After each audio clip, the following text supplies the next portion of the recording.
एक बार एक राजा के राज्य में महामारी फैल गई। चारों ओर लोग मरने लगे। राजा ने इसे रोकने के लिए बहुत सारे उपाय करवाए, मगर कुछ असर न हुआ और लोग मरते रहे। दुखी राजा ईश्वर से प्रार्थना करने लगा। तभी अचानक आकाशवाणी हुई।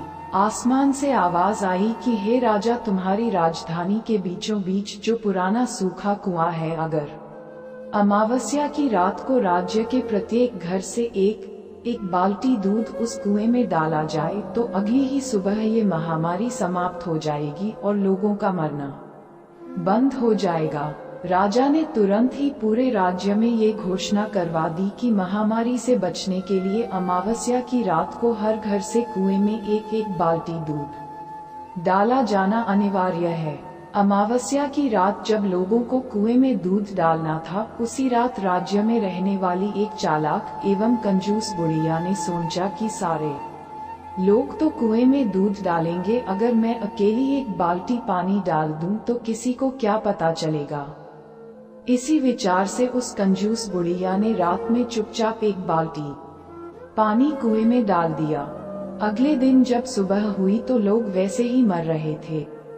कुछ भी नहीं बदला था, क्योंकि महामारी समाप्त नहीं हुई थी। राजा ने जब कुएं के पास जाकर इसका कारण जानना चाहा तो उसने देखा कि सारा कुआं पानी से भरा हुआ है। दूध की एक बूंद भी वहां नहीं थी। राजा समझ गया कि इसी कारण से महामारी दूर नहीं हुई और लोग अभी भी मर रहे हैं। दरअसल ऐसा इसलिए हुआ क्योंकि जो विचार उस बुढ़िया के मन में आया था, वही विचार पूरे राज्य के लोगों के मन में आ गया और किसी ने भी कुएं में दूध नहीं डाला। मित्रों, जैसा इस कहानी में हुआ वैसा ही हमारे जीवन में भी होता है।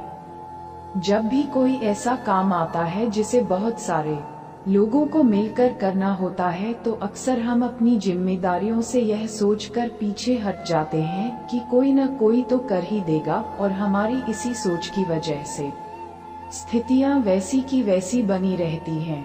अगर हम दूसरों की परवाह किए बिना अपने हिस्से की जिम्मेदारी निभाने लग जाएं, तो पूरे देश में ऐसा बदलाव ला सकते हैं जिसकी आज हमें जरूरत है।